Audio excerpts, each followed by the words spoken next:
O texto é complicado ler todo, o texto grande. Grandinho, assim. Mas acho que eu cheguei na metade, eu acho. Vida de psicóloga é assim mesmo, daí pra pior. É porque eu fui saltando umas coisas também, mas... Porque ela tem muita informação técnica mesmo, assim, né? Colocaram, carregaram mesmo esse artigo. Isso é Ele super ficou completinho. Isso é super importante, assim. Eu achei legal, quando eu assisti, eu consegui ler o texto todo de novo, consegui assistir o documentário e achei legal que eles se complementaram, porque o documentário vai trazer aí uma coisa super importante, que é a questão... Ele é bem rapidinho também. Ele é rápido e o documentário vai trazer dois elementos que não vai trazer no texto, né? Que é o desamparo em relação às que as famílias se sentem desamparadas, porque realmente as pessoas ainda têm muito preconceito. As pessoas ainda têm muita dificuldade em lidar com o diagnóstico, principalmente um diagnóstico como de TDAH, porque muita gente ainda acredita que o TDAH não é uma doença. Desculpa, não é uma doença, né? Não é um transtorno, não é algo... É algo realmente inventado, digamos assim. Você ainda tem muito preconceito com isso. Então, esse discurso da mãe é um discurso que eu presencio diariamente no consultório, né? O discurso de, tipo, eu já ouvi mães dizerem, olha, eu tô trazendo aqui, mas o pai se recusa, o pai, eu tô mentindo pro meu pai, do meu filho. O pai não quer ajudar a pagar, acha que isso é besteira, que sou eu que tô inventando, né? Que eu fico procurando doença. A gente acha que tem tanto essas frases. E isso mostra como, apesar da gente ter melhorado muito em relação à psicofobia, né, a saúde mental ainda precisa evoluir muito, sabe? Com certeza. Nesse ponto, assim. Então, acho que os textos se complementaram. Eu acho que, embora eu não sei se... Eu espero que vocês gostem da neuropsicologia, né? Eu espero que vocês se encantem aí. Que, quem sabe, num futuro vocês possam também trabalhar com isso. Mas mesmo que Eu sou vocês... apaixonada por neuro. Ai, que bom. Então, mas mesmo que vocês não se encantem com essa área, não seja uma coisa que vocês queiram trabalhar, para o psicólogo, gente, é muito importante, né? Eu brinco com os meus pacientes que, às vezes, eu estou em sala de aula e a psicóloga baixa no meio da aula e começa a terapeutizar os alunos. E, às vezes, a professora baixa no meio da sessão da terapia e começa a explicar os fenômenos. Quando a gente traz um pouco da biologia para os pacientes, né? Principalmente no caso do TDAH, por exemplo, que ainda tem muito preconceito, que ainda tem muita discriminação. Quando a gente começa a apresentar para os pacientes que não é algo que necessariamente eles conseguem controlar só com a boa e velha força de vontade, que o transtorno ele está associado aí a uma série de questões anatômicas, né? Assim, existem, como vocês leram no texto, existem questões anatômicas que estão relacionadas a regiões do cérebro que são menores, regiões do cérebro que são maiores. Existe toda uma questão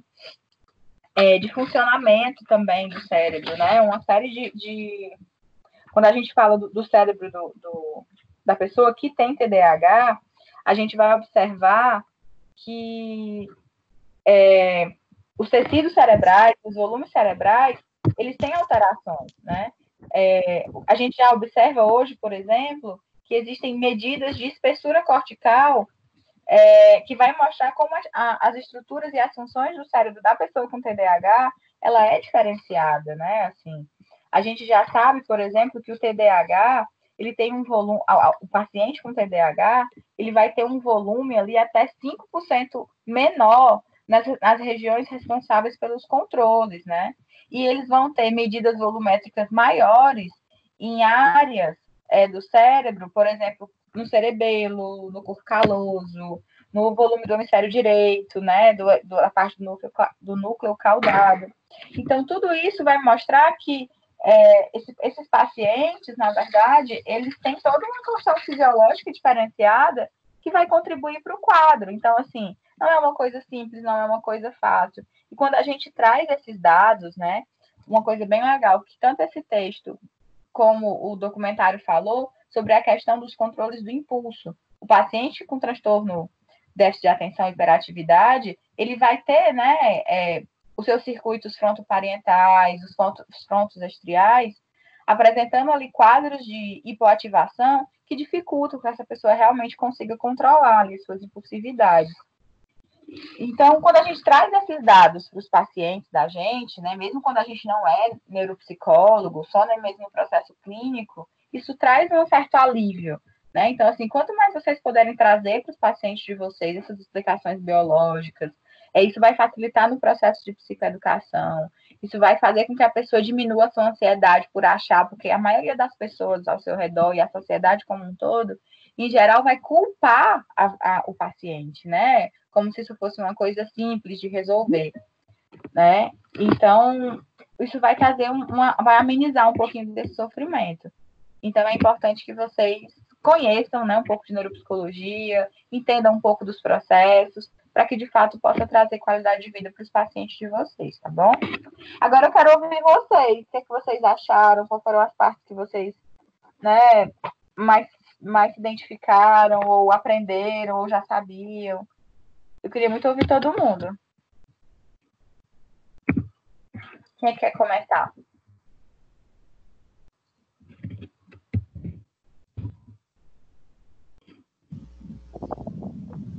Me fez lembrar. Não, pode falar aqui. O que me chamou mais a atenção foi a parte da diferença anatômica. Eu não imaginava. Me chamou muita atenção.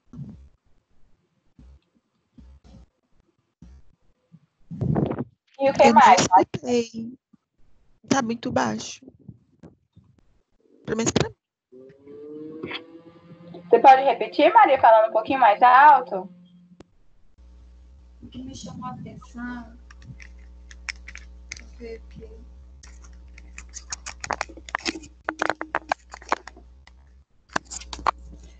Oi. Carla? Estou te ouvindo, pode falar. O que me chamou a atenção, eu não consegui ler o texto todo, nem a metade, eu acho que metade não. Mas o que me chamou a atenção foi a diferença anatômica, que eu achei que não tivesse essa diferença, né? Então, isso me chamou bastante atenção. O tamanho, né? Algumas partes maiores, outras menores, isso aí me chamou muita atenção. E eu acredito que muita gente, a maioria das pessoas, não tem a ideia que isso faz toda a diferença, né? Sim, com certeza. Realmente precisa de um tratamento, precisa ser acompanhado mesmo. Tem que continuar. É isso. Sim. E o que mais, gente? O que mais que vocês observaram aí de diferente? Alguém pode me explicar quais são os sintomas de TDAH?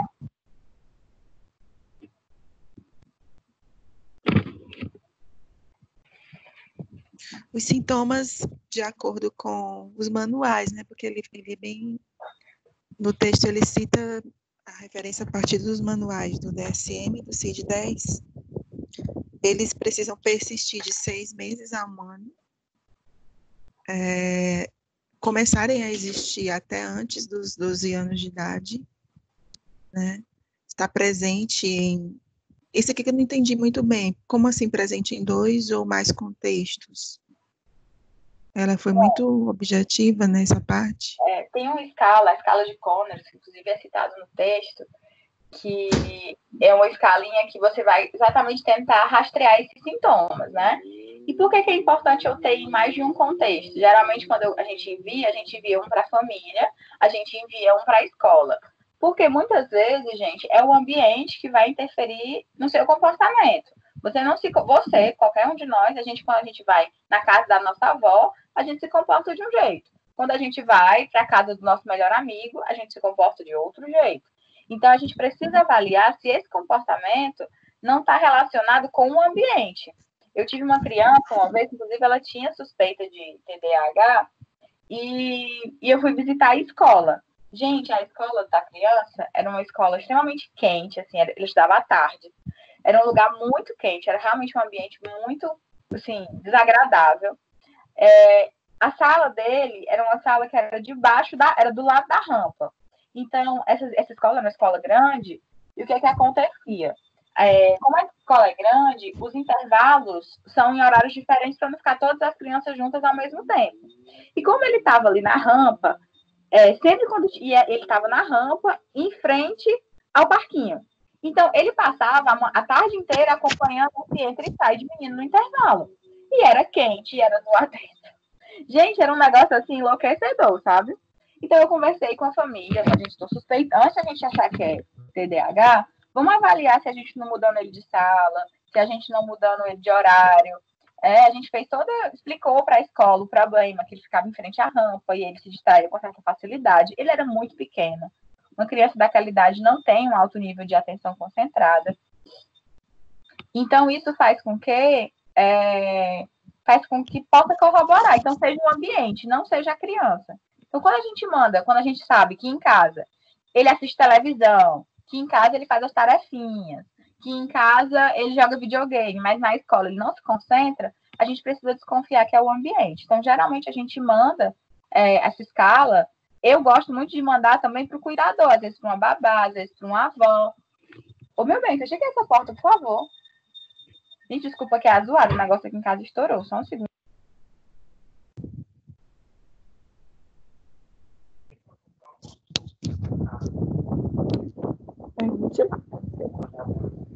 Pronto, gente, desculpa, zoada, a Rosinha estava falando aqui.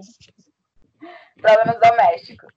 Então, assim, é muito importante que a gente envie essas escalas para mais de uma pessoa. E mais interessante é que, pelo menos na minha experiência profissional, nunca a escala vai ser a mesma coisa. Na escola vai ter um resultado, em casa vai ter outro resultado. Como eu gosto de mandar, né, para os avós, para os cuidadores, geralmente tem outro resultado.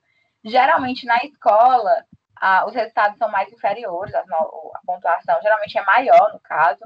A criança vai apresentar uma dificuldade maior, porque é na escola que geralmente eles são mais exigidos. Geralmente aquele cuidador mais primeiro, que fica mais próximo, a gente percebe que o relacionamento afetivo ali né, faz com que esse pai, ou às vezes essa mãe, ou às vezes esse cuidador, vejam as coisas com menos exigência, com menos cobrança. Então, por isso que a gente tem que avaliar em vários contextos, tá certo? Certo, entendi agora. É uma coisa que ele cita até no documentário, né?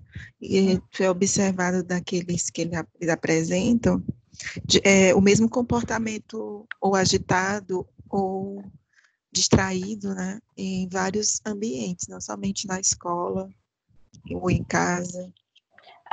Boa, Darlane. Quando você traz essa questão dos tipos, né, de prevalência do déficit de atenção. Ano passado, aí eu também confesso que é um problema da professora Carla. Ano passado, saiu uma nova orientação sobre o transtorno do déficit de atenção e hiperatividade. Eu confesso a vocês que eu não li as novas instruções. Alguns amigos fizeram cursos, comentaram comigo, mas eu ainda não tive a oportunidade de me aprofundar.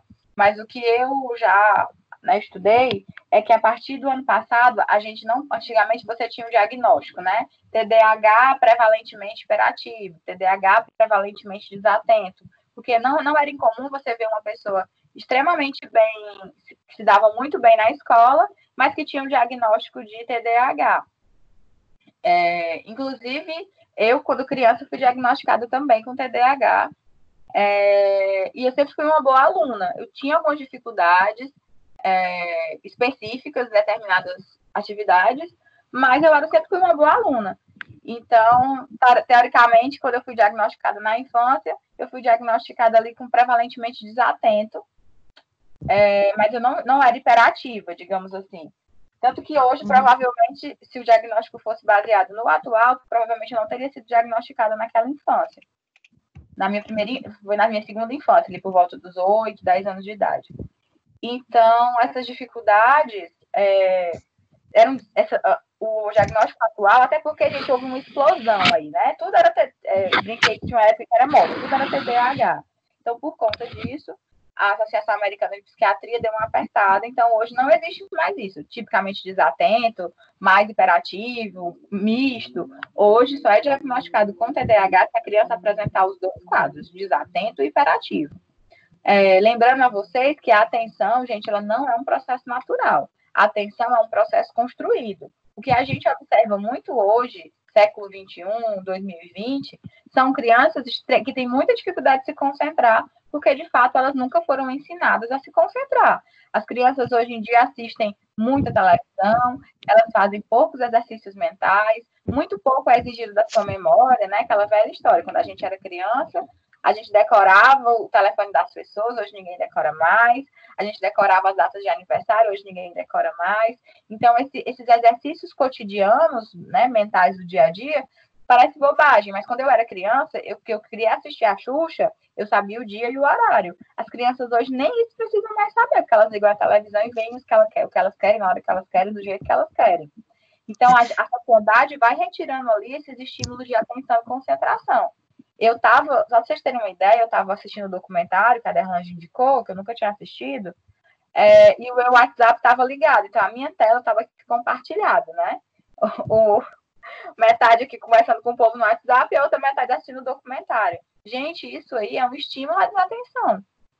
Só que eu e a maioria de vocês nasceu num período que isso não existia. Mas essa molecadinha, eles estão nascendo num período que tudo é assim. Que eu consigo ficar em 2, 3 coisas ao mesmo tempo no meu celular, que minha tela é compartilhada tanto da TV como do computador. E isso é um estímulo à desatenção. Então, eu acredito que sim, nós teremos aí uma geração de pessoas desatentas, mas não porque, como a Maria apontou, há questões neurológicas, há implicações anatômicas, mas porque não há o estímulo. E se esse estímulo não acontece, né, se a gente não é treinado para fazer determinada coisa, a gente não vai conseguir realizar com o tempo, tá certo?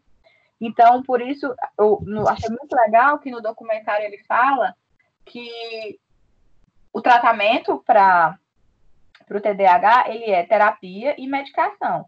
Que a medicação ela é importante, mas ela não é obrigatória. Dependendo do caso, talvez só o processo terapêutico vai resolver, tá bom? E a medicação, ela também, como a gente já falou de esquizofrenia, não necessariamente ela é de ad eterno, como no caso da esquizofrenia, alguns quadros de depressão, que o paciente vai tomar medicação para o resto da vida. Muitos pacientes conseguem, né, com a medicação, com treino cognitivo, desenvolver habilidades e conseguem viver sem a medicação, tá bom? E é interessante também no documentário eles falaram o acompanhamento da família, né?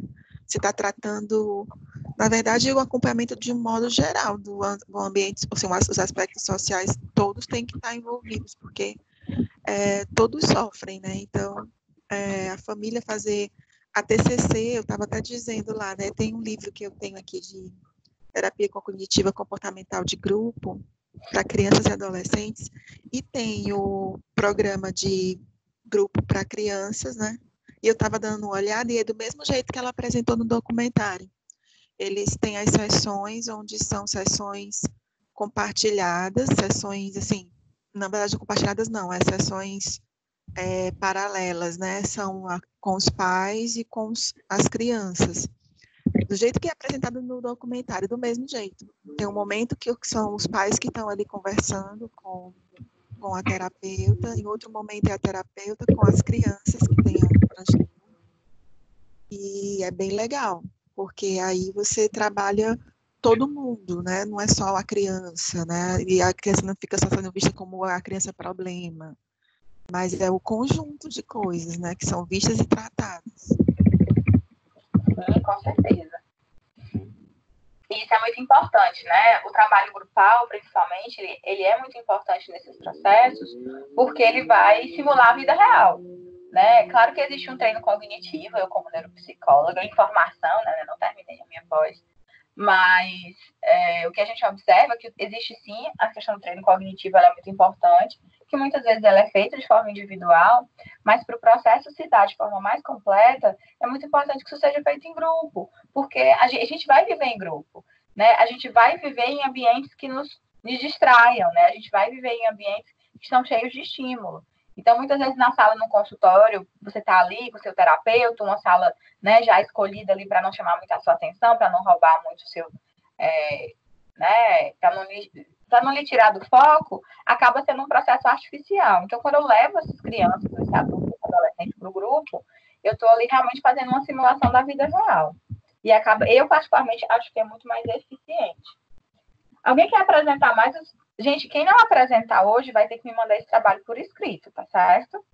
Então, tudo bem se você não quiser falar, se você é tímido, mas, assim, para o pessoal que não está ajudando, não está colaborando com a discussão, para poder receber os pontos que esses pontinhos do AVA, vai ter que me mandar o trabalho por escrito, assim como o pessoal que não pode assistir a aula ao vivo, tá certo?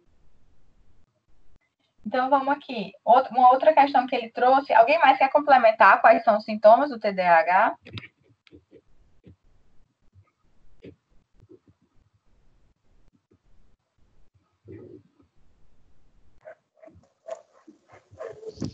Acho que nesse. Bom dia, professora. Bom dia. Eu queria só que a senhora explicasse essa diferença dos indivíduos, porque eu vi aqui que tem alguns que vão apresentar sintomas de hiperatividade, já outros vão apresentar hiperativo impulsivo, e outros, por sua vez, vão apresentar os dois. Aí, assim, eu não consegui entender como se dá. Seria o mesmo transtorno ou se encaixaria em transtornos diferentes? Pronto, Lorena. O que eu tinha acabado de falar é que até 2019 a gente dava o diagnóstico com essas características, né? Podia ser só desatento, podia ser só hiperativo. A partir de 2019, eles mudaram os protocolos. Então, a partir de 2019, isso não existe mais. Só é considerado déficit de atenção e hiperatividade quem tem sintomas de desatenção e quem tem sintomas de hiperatividade, tá certo? Ok, entendi. Aí, professor, outra coisa que eu achei interessante é que, em alguns casos, vão aparecer muitas comorbidades. Aqui falou do transtorno de conduta, transtorno de oposição, abuso de álcool e drogas, transtornos de humor, de ansiedade, tiques e transtornos de aprendizagem. Isso é visto na maioria dos casos? Como já está no texto, não é visto na maioria dos casos. Eu acho que o que tem mais, que é o transtorno de conduta, a gente vê uma comorbidade aí de 30%. É muito importante que a gente entenda que a importância de tratar uma pessoa com TDAH, por quê? Porque essa pessoa, ela vai passar por uma série de questões, do tipo, ela não vai se sociabilizar tão bem. Uma pessoa com TDAH, ela não vai conseguir ter relacionamentos mais sólidos, né? Uma pessoa com TDAH, ela vai ser impulsiva, então ela vai fazer bobagens e vai ter problemas de emprego, ou até sair mal na escola. Então, isso, gente, tudo vai dificultando o processo de sociabilização dessas pessoas. E isso podem levá-las a outros transtornos, como os transtornos ansiosos. Vocês viram na fala do garotinho? Poxa, eu achava que eu era burro, que eu tinha um problema. Ou da menina, né, que falou que às vezes no começo ela achou normal, ela não aprender, mas depois isso começou a incomodá-la. Então, gente, é muito complicado esse processo em que a pessoa ela vai se sentindo mal por ser quem ela é. E isso pode gerar uma série de outros transtornos. Como diz no texto, não é tipo 100%. Na verdade, o maior índice, que é o TC, se eu não me engano, é só 30%. E depois vai diminuindo ali de 10, 15, até 2 e 6%. Mas, de qualquer forma, essas comorbidades elas são muito comuns em transtornos mentais. É muito difícil você encontrar uma criança ou uma pessoa que tem só um transtorno mental. Tem um psiquiatra americano, que eu acabei de esquecer o nome dele, lembrei agora, chama Eve Allen. Ele tem vários livros, ele tem vários best-sellers, ele é um cara bem conhecido, e ele tem um livro que eu gosto muito, que eu também não lembro o nome agora, mas é alguma coisa, não sei se é Mentiras no Divã, que ele fala que um diagnóstico ele só faz sentido até a 10ª sessão. Depois da 10ª sessão, você tem tantos elementos, você tem se abre tanto o universo desse sujeito para você, que ele começa a não se encaixar em nada. Então, você acaba ali, né, construindo esse processo de comorbidade. Então, é um sujeito que tem depressão, mas também é desatento. E muitas vezes é a delicadeza do diagnóstico. Por quê? Uma pessoa que está deprimida, ela tem um rebaixamento cognitivo. Então, naturalmente, ela não vai prestar atenção nas coisas. Uma pessoa que está num processo psicótico, por exemplo, ela vai ficar agitada. Então, isso poderia não ser um processo de esquizofrenia, pode não ser um TDAH, pode ser só uma agitação psicomotora típica da esquizofrenia, por exemplo. Ou então uma pessoa que tem transtorno obsessivo compulsivo, né? Em processo de sofrimento, ela tende a ficar muito agitada, muito irritada. Então, muitas vezes, dependendo por exemplo, se uma pessoa tem um transtorno obsessivo compulsivo por estudar, Teve uma aula, acho que a Derlande participou dessa aula que eu falei, que muitas vezes crises de ciúmes ou um ciúme obsessivo já está sendo diagnosticado como transtorno obsessivo compulsivo. E o ciúme, né, que é uma coisa meio natural das relações humanas, muitas vezes vai passar despercebido, né? Então, essa obsessão, né, essa irritação pode confundir aí os diagnósticos. Então, assim, a gente sempre vai ter essa dúvida, né? Se realmente é uma comorbidade, se esse paciente tem tudo isso.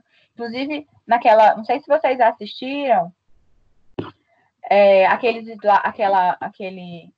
se bem que era para vocês terem assistido, né? Aquela aula que eu dei com a professora Ana, em que alguém perguntou, né? Se, tipo, o autismo e a esquizofrenia, o autismo e outros transtornos, que muitas vezes acontece, sim, um processo de confusão, né? Que muitas vezes sintomas que são semelhantes acabam levando os pais, ou às vezes nem é o médico que faz o diagnóstico errado. Muitas vezes o médico começa a usar uma medicação, por exemplo, um anticonvulsivante, um antipsicótico para uma criança autista, para tentar melhorar determinados sintomas, e quando a mãe pega o remédio e vê e vai lá no Google e olha, vale esse aqui remédio para esquizofrenia, eu tenho esquizofrenia. Eu já passei por existem várias medicações psiquiátricas que são utilizadas, por exemplo, para enxaqueca. Aí eu já vi gente que tem problema de enxaqueca, ou que tem problema de dores na coluna, coisas assim, estão tomando remédios psiquiátricos e quando vão olhar a medicação, vários remédios aqui é para ansiedade, e já acham que estão ansiosos, sabe? Então, assim, muitas vezes acontece, né, essa deturpação. Mas no caso aqui do estudo, ele está apontando pessoas que realmente foram diagnosticadas. Não é o mais comum, mas acontece e a gente tem que tratar com muito cuidado, tá certo? Tirei tua dúvida ou piorei a situação? Tirou, professora, eu só tenho outra dúvida. Eu vi aqui que foi descoberto o envolvimento desse cromossomo 16, que além do TDAH, ele poderia ser o preditor do autismo. Aí eu queria saber se algumas autistas, como comorbidade, também aparece o TDAH. A Ritalina, por exemplo, ela é muito utilizada entre os autistas para melhorar essa questão da atenção. Mas no caso dos autistas, até do ponto de vista neurológico mesmo, é um pouco diferenciada em relação ao TDAH. O TDAH, em geral, ele vai ter um volume diminuído. No caso dos autistas, eles têm um volume acentuado do tamanho do cérebro. E também, no caso dos autistas, a maioria das questões estão relacionadas às ligações neurológicas que são feitas. Como o autista não presta atenção no que está acontecendo, ele não aprende esses processos do dia a dia, tipo, tem que cumprimentar uma pessoa quando você vê pela primeira vez, tem que sorrir quando você está feliz. Tudo isso, gente, é um processo de aprendizagem. E no caso dos autistas, não é os mesmos processamentos biológicos e estruturais do caso da pessoa com TDAH. Mas embora os sintomas sejam semelhantes, né, essa desatenção, muitas vezes a impulsividade e muitas vezes a agitação psicomotora, são sintomas muito semelhantes, não é a mesma coisa. A princípio, sim, se usa o risperidona. Tem crianças com TDAH que são indicadas a risperidona para agitação psicomotora, e também a Ritalina, que é famosíssima. Tem, inclusive, um documentário muito legal no Netflix, que eu também não me lembro o nome, que vai falar sobre a Ritalina, né? Que a Ritalina, ela é um... Ai, meu Deus. Me ajuda aí, Derlane. A Ritalina é o que mesmo, hein?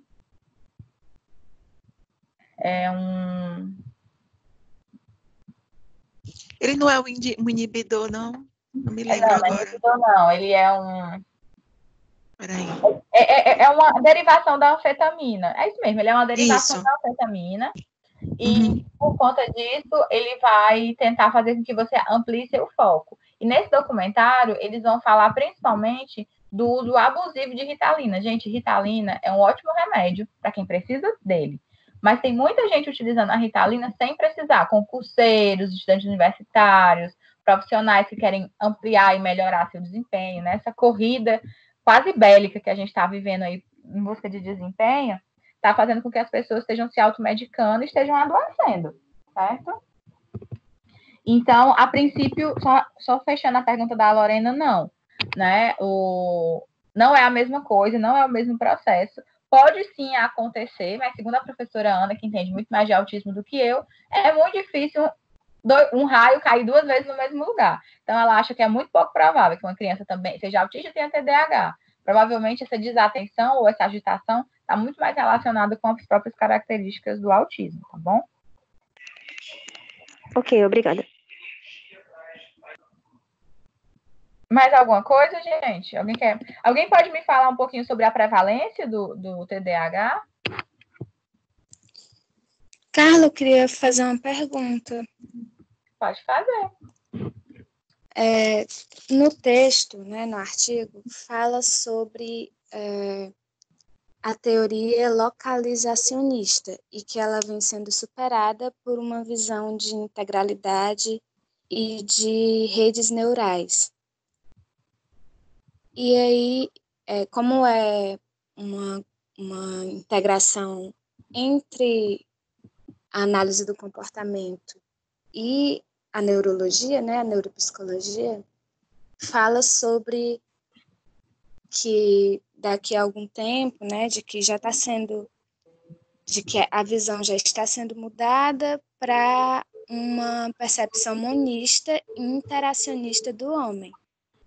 Eu queria entender o que foi essa teoria localizacionista e no que essa mudança implica na visão sobre os diagnósticos, sabe? No que isso altera. Pronto.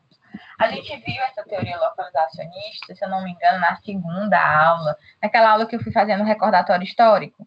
Durante um bom tempo, até por uma questão natural, né, de evolução da própria neurociência, por exemplo, acho que aquela aula, lembra que eu falei do cara que enfiou uma faca na cabeça? Vocês lembram dessa história? De um cara que caiu uma bigorna na cabeça dele, ele começou um monte de sintomas, né? Muito das descobertas da neurociência, elas foram, de certa forma, aleatórias, né? Inclusive, ontem eu estava assistindo um documentário horrível, porque durante muito tempo, até porque o que a maioria dos livros traz é que as primeiras descobertas da neurociência foram um pouco aleatórias, né? Acontecia um caso com uma pessoa, então eles iam investigar. E ontem eu estava assistindo um documentário que, na verdade, não foi só assim, não, porque a maioria dos livros não traz essa informação. Mas, principalmente os negros nos Estados Unidos, no começo do século passado, muitos deles eram utilizados para fazer pesquisa. Então, assim, eles achavam que determinada sintoma precisava ser investigada. Aí vamos abrir a cabeça aqui desse cara e vamos fazer uma cirurgia para ver o que é que acontece, né? Então, realmente, a questão, esse lado do racismo, por exemplo, eu descobri ontem. Então, muitas vezes, as minorias, né, foram... E a própria questão do preconceito foi utilizado dentro da ciência como ratos de laboratório. Deus me livre, né? Mas foi isso que aconteceu. Então, muitas das descobertas da neurociência, a princípio, foram aleatórias e outras muitas foram feitas, né, com o sangue e o sofrimento de muitas famílias, com essas pesquisas bem absurdas que eram feitas ali no começo do século passado. Então, essa teoria localizacionista, ela imperou durante um bom tempo. Acho que muito do que vocês sabem também, a gente ainda tem essas heranças, né, do localizacionismo. Quando, por exemplo, a gente fala que determinado transtorno está relacionado com uma lesão em determinada área. Isso é um pouco dessa herança localizacionista. Mas hoje o que a gente já sabe, já trabalha muito, essa coisa do cérebro ser entendido como um fenômeno complexo. Embora em sala de aula, didaticamente, a gente tente ali apresentar o sistema límbico, o sistema cortical, córtex pré-frontal, a gente faz isso de uma forma didática para tentar ser mais claro. Eu até brinco na minha aula de memória que a gente fala de uma parte mais importante, mas vocês vão ver que várias outras partes vão contribuir para a memória. Então, a nossa memória, as nossas emoções, nada do cérebro humano, ele é isolado. Nada vai estar ali funcionando sozinho, ele vai todo estar funcionando integrado. E, geralmente, quando uma coisa não funciona, vai interferir em todas as outras, né? Então, assim, quando a gente fala da pessoa com autismo, que eu ando estudando muito essa temática, a gente não fala de um cérebro que tem uma constituição diferenciada. A gente está falando de uma parte específica diferenciada, né? A gente está falando de todo um conjunto, né? É por isso hoje que a gente inclusive o autismo já vem nessa militância para sair dos transtornos mentais, porque não é um transtorno, é uma condição. O cérebro ele tem uma estrutura específica que vai fazer com que a pessoa funcione de uma forma específica. Você pode sim trabalhar para, inclusive a neurociência já fala, né, por ela não ser mais localizacionista, a gente já consegue estimular determinadas áreas do cérebro que vão fazer um sistema de compensação ali daquilo que está em déficit. Então, a gente consegue, sim, trabalhar para que não só pessoas com autismo, mas qualquer outro transtorno ou qualquer outra dificuldade possam ali ter uma vida saudável, né? Lembrando que o nosso foco na neuropsicologia e na psicologia é sempre dar qualidade de vida para o sujeito. Não existe uma forma certa de viver, não existe um checklist de como você ser feliz e ter uma vida incrível. O que existe mesmo é a busca de qualidade de vida, que ela é individual, que ela é muito pessoal. Então, quando a gente fala dessa superação do localizacionismo, embora a gente fala que a gente superou o localizacionismo, mas eu confesso que boa parte das aulas de vocês ainda são nesse sentido. Semana passada eu falei de bipolar e eu falei das principais áreas do cérebro do bipolar que é atingida. A gente falou de esquizofrenia, eu apresentei para vocês as principais áreas do cérebro que é atingido. A gente está aqui conversando sobre TDAH, a gente já falou sobre as questões estruturais. Mas na prática mesmo, existe todo um sistema que é integrado e que eu não posso explicar um transtorno ou qualquer coisa só por essas regiões, né? Embora elas sejam as principais afetadas, os estudos vão apontar que são as áreas mais atingidas, de fato, nenhum transtorno, nenhum déficit ou até alguma vantagem evolutiva, né? Quando a gente estudou memória, vocês viram que tem pessoas que têm uma vantagem evolutiva aí em relação à memória. Não pode ser explicada apenas por um fenômeno, tá? Me fiz entender? Entendi. Eu entendi que existe um pouco ainda de dualidade nisso, porque até no próprio artigo que está dizendo isso, né, tem muito do que de que área é responsável pelas funções executivas e tal. Então, eu entendi que é um pouco confuso ainda e que é necessário que, para a gente aprender, que tenha essa coisa mais localizacionista. Me parece que a gente ainda tem a saída pedagógica, mas ainda é uma saída pedagógica, digamos assim, né? Mais alguma pergunta, pessoal? O Carla, você poderia me falar mais sobre essas comorbidades desenvolvidas na vida adulta, né, que seria a esquizofrenia, o uso da droga,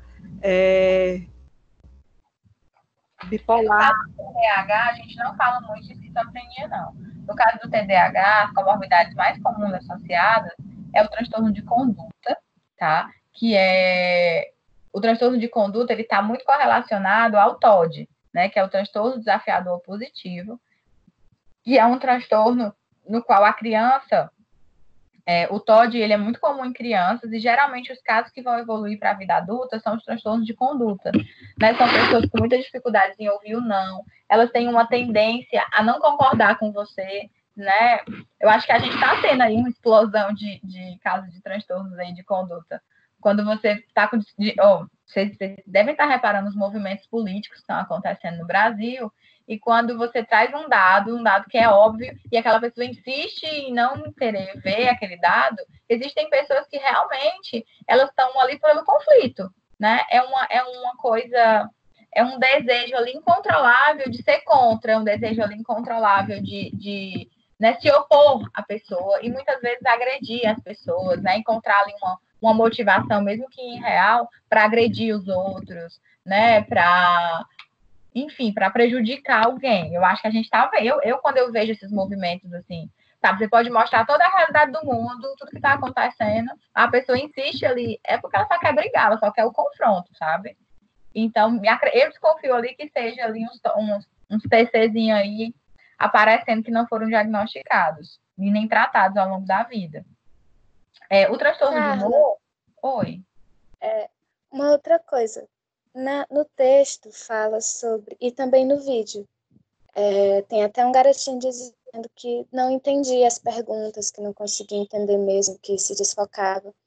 E aí eu fico pensando, como é que se dá a avaliação assim, para o diagnóstico diferenciando o que seria aspectos de desatenção, que realmente não entendeu o que está sendo perguntado, ou o que está sendo, a regra que está sendo exposta, para aspectos do transtorno de oposição, né?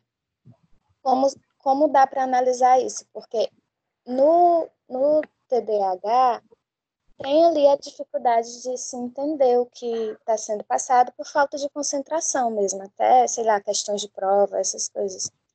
E aí, como é que faz para avaliar isso?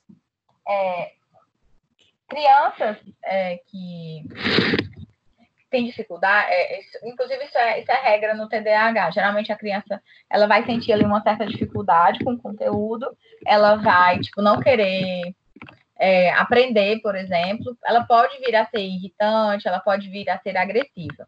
Mas isso dentro dos conteúdos escolares. Porque a criança que tem TDAH, ela vai ter essa dificuldade de aprendizagem inerente ao fato de não conseguir se concentrar e não conseguir prestar atenção. Uma criança que tem TOD, por exemplo, se a mãe chega e diz, menino, vamos tomar café? Vou não, mãe, não quero tomar. Uma criança que tem TDAH, quando a mãe chama para tomar café, ela vai tomar café. Uma criança que tem TOD, você pode estar na Disney com ela vai irritar, ela vai desobedecer, né? Então, assim, as situações, os contextos. Uma criança com TDAH, ela vai apresentar uma grande dificuldade nos processos escolares. E muitas vezes nesses processos atencionais também. Bagunça no quarto, não consegue, ela perde as coisas. Uma criança com TOD, ela não perde nada, o nível de atenção dela tá ok. Ela não necessariamente ela vai ser bagunceira, não necessariamente ela vai perder as coisas. Então, são diagnósticos que são bem diferentes nesse sentido. A criança com TDAH, no geral, existem casos que vão vir a ser agressivos porque eles se veem nessa situação de não aprendizagem e tendem a ser agressivos. Mas isso é a minoria, que em geral são os casos que vão evoluir para um TOD. A maioria das crianças com TDAH, elas vão se sentir burras, elas vão se sentir inferiores, vão ter problema de autoestima, né? Então, a diferença entre o diagnóstico TDAH e o TOD vai bem nessa linha. E nos casos em que esses comportamentos mais semelhantes ao TOD vão surgindo, provavelmente é o TDAH evoluindo para esse quadro, tá? Professora. Mas lembrando também, gente, que o TOD, a gente não vai... Eu nem lembro se eu coloquei no seminário de vocês, a gente não vai aprofundar o TOD aqui. O TOD também tem questões neurológicas muito específicas, né? Então, assim, eu concordo com a Ana, eu acho difícil o raio cair 2 vezes no mesmo lugar, mas pode vir sim a acontecer, tá? Pode perguntar. Professora, eu queria saber como é a prevalência desses sintomas na vida adulta. De quem? De uma pessoa diagnosticada na infância com TDAH, como ficaria na vida adulta? Eu adoro contar essa história. Quando eu era estudante, que nem vocês, o TDAH era uma doença só de criança. Quando eu sempre digo, gente, não adianta pegar um artigo de 10 anos atrás, porque as coisas mudam muito rápido. Eu não peguei um artigo novo, porque os artigos novos que falam dessas atualizações no TDAH são todos em inglês ainda, acho que ninguém traduziu para o português. Então, eu gosto muito desse artigo que eu enviei para vocês. Então, quando eu era estudante, não faz tanto tempo assim, eu me formei tem 6 anos, o TDAH era uma doença que passava. Você chegava aos 18 anos, você ficava curado, né? Era uma doença de criança. Só que hoje a gente já diz que não, né? Hoje as orientações é que o TDAH, ele perdura na vida adulta e o TDAH, como é que vai ser esses sintomas? Vai dizer muito respeito se a pessoa recebeu orientação, se ela recebeu tratamento, né? Vocês devem conhecer pessoas, assim, que são esforçadíssimas, mas elas não conseguem se sair tão bem, os resultados não são tão bons. A gente observa muito isso entre os alunos.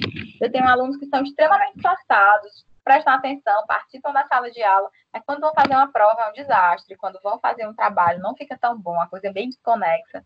Então, muitas vezes, o TDAH, ele vai passar batido na vida escolar. Muitas vezes, né, aquele aluno que repete várias vezes, repete 3, 4 vezes, aquele aluno que abandona a vida escolar. Hoje em dia, né, nesse caso, é muito difícil uma escola reprovar um aluno, né? Existem algumas leis aí que orientam que as escolas não reprovem os alunos. Então, por conta dessa lei, essas crianças estão passando desapercebidos, né? Então, eles chegam na vida adulta, eles vão ter dificuldades profissionais, vão ter dificuldades com relacionamento, Muitas das características da criança vai para a vida adulta e, infelizmente, agora eles também podem ser tratados, eles também podem ser medicados, eles também podem ter uma melhora na qualidade de vida. Mas um TDAH que não é tratado, ele vai levar os sintomas aí para o resto da vida. E são os mesmos, né? Claro que vão se apresentar de forma diferente, porque o processo ele é diferente, né? Da criança e do adulto. Ok, obrigada. Mais alguma pergunta? Tô gostando. Oi. É porque eu vi num texto que na vida adulta, né, esse sujeito ele desenvolve o uso de droga, né, com mais transtorno. É isso ou não? Tá errado isso no texto.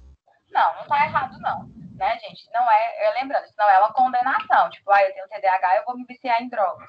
Por conta de ou você tem um TDAH, eu vou ter um transtorno de humor. Por que a gente considera, no texto ele está falando de transtornos de aprendizagem, transtornos ansiosos, transtornos de humor, o TOD e o transtorno de conduta, né? Esses são o que a gente vai considerar de mais comuns devido ao estilo de vida, né? Então, você imagina que você é uma criança que, não, por ser impulsivo, você brigava com todo mundo, você era considerado uma pessoa desagradável, você tirava notas baixas, você foi sendo excluído naturalmente. É natural, por exemplo, que você revide esse movimento com agressividade, você pode aí desenvolver um TOD. Ou então, por outro lado, tem pessoas que passam por esse processo e vão se embotando e acabam aí desenvolvendo transtornos ansiosos, transtornos depressivos. Isso podem evoluir. Lembrando, gente, que existe, quando a gente fala de qualquer transtorno mental, como vocês já viram ao longo do semestre, tem que ter questões objetivas, neurológicas, para contribuir para esse desenvolvimento. E também tem que ter os gatilhos, né? Então, assim, não é que, tipo, porque eu tenho TDAH, eu vou naturalmente desenvolver um transtorno ansioso. Você realmente tem que ter uma predisposição genética ali para isso, tem que ter uma estruturação cerebral que vá contribuir para esse processo, vocês estão entendendo? Então, assim, é por isso que, às vezes, a gente está vivendo aqui a pandemia agora, né? Tem muita gente sofrendo muito. E tem gente que está sofrendo muito e que vai sair dessa pandemia sem desenvolver um transtorno mental, e tem gente que está sofrendo muito e vai sair dessa pandemia desenvolvendo um transtorno mental. Então, eu vou pensar aqui em duas enfermeiras, a mesma idade, ambas têm filhos, ambas saíram de casa para poder não levar a doença para casa.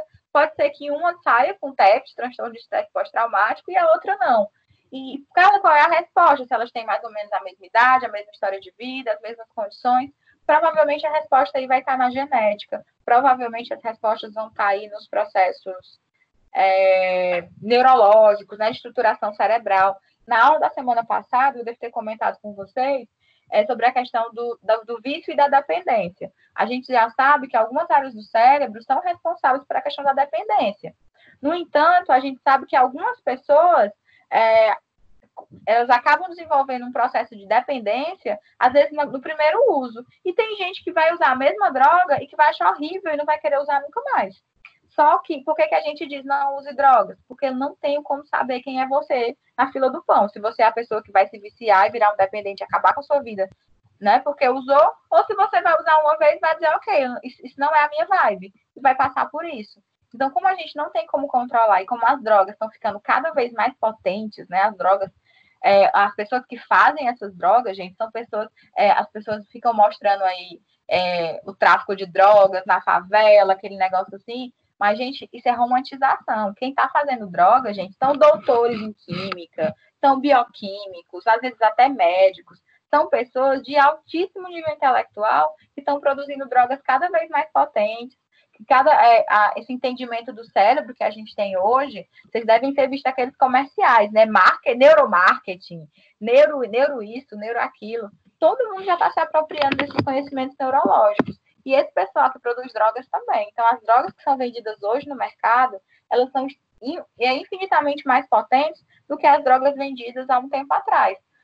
Aí as meninas uma vez trouxeram a discussão sobre a maconha. Gente, até a maconha, que é dita como uma droga natural, não é. Hoje em dia eles já mudaram o gene da maconha. A maconha que é plantada é uma maconha geneticamente modificada. E isso, gente, é muito comum. O trigo que vocês comem em casa já é um trigo geneticamente modificado. O milho que vocês comem em casa, a soja, já é tudo geneticamente modificado. Por que a maconha não seria? Né? Então, assim, realmente, a gente não tem, assim, é natural. Gente, isso não existe. Hoje em dia, as coisas já estão todas geneticamente modificadas, a não ser que você plante na sua casa. Eu acho muito pouco provável que o que é comercializado hoje seja uma coisa, assim, natural, certo? Alguma dúvida? Não, eu acho que novo transtorno pode ser desenvolvido devido à predisposição genética da pessoa. Isso. Tá, então tá entendido. Professora, Pode falar. desculpa, eu achei interessante, no fim do artigo, ele traz um comentário sobre as intervenções psicológicas eficazes. Aí ele fala que, à medida que o tempo vai passando e alguns comportamentos eles vão sendo aprendidos pelo indivíduo, isso vai favorecer a neuroplasticidade e vai ocorrer uma reorganização neuronal, e isso vai fazer com que haja um aumento, acho que é aumento da dopamina, né? A pessoa vai começar a funcionar e a relação dela com a dopamina vai melhorar. E isso seria muito positivo porque retiraria o medicamento do indivíduo com TDAH. Isso eu achei muito interessante. Muito legal. Ótima contribuição. Então, meninas, gostaram? Gostaram de ler o texto, assistir o documentário, comentar depois? Sim. Ai, que bom.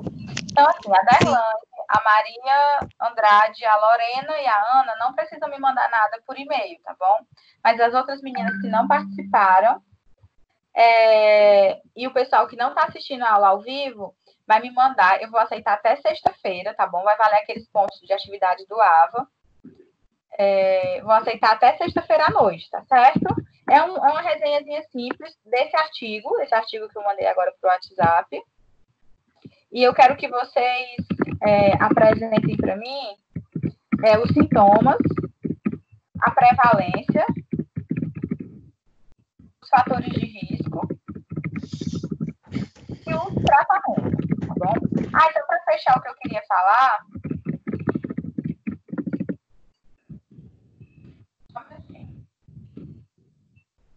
será que dia, hein?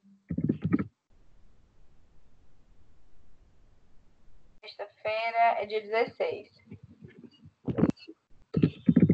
16. Vou mandar para o meu e-mail.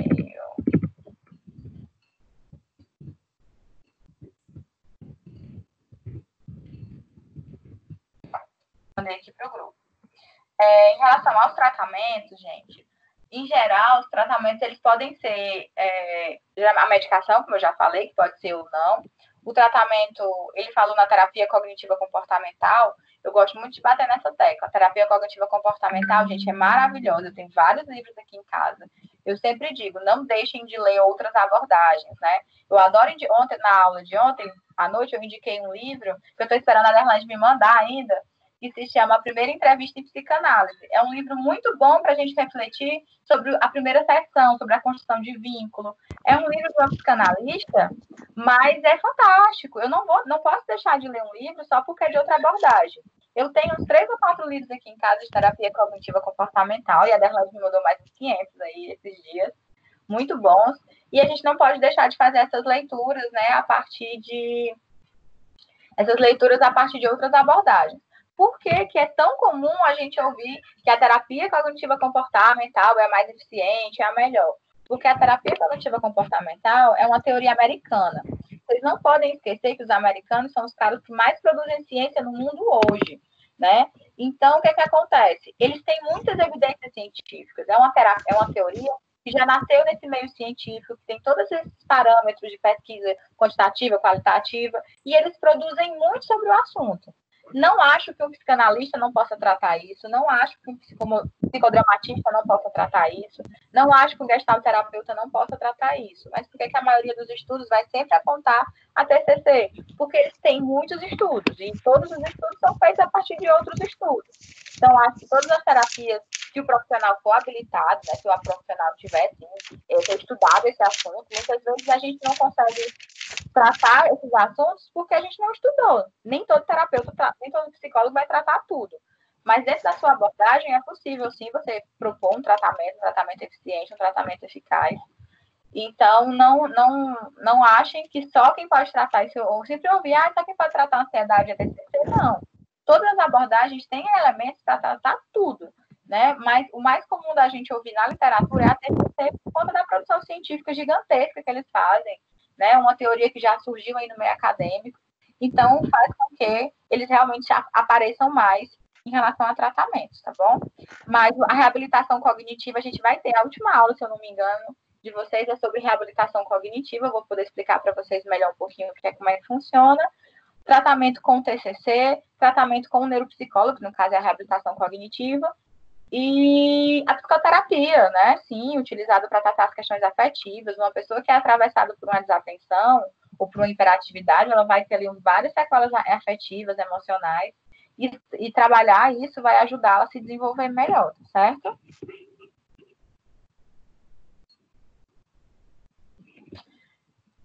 Então, vamos encerrar por hoje. Tudo bem. Então, gente, uma boa semana. Na próxima semana, acho que a gente vai falar sobre demências, tá bom? E fico aguardando aí os trabalhos de vocês que não puderam participar hoje.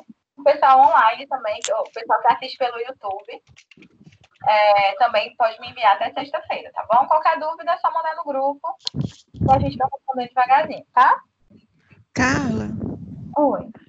tu tinha ficado também de ver a questão de como seriam a divisão dos trabalhos, dos seminários.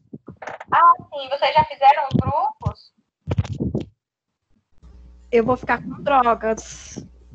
Gente, vamos fazer assim? Eu queria que vocês me mandassem as duplas de vocês. Aí eu vou fazer um sorteio de quem vai ficar com o quê para não ser desonesta com isso. Aí, professora, eu peguei uma coisa, mas eu queria outra. Aí você pede para trocar com a outra dupla. Se a outra dupla aceitar, tá certo? Manda no grupo, né?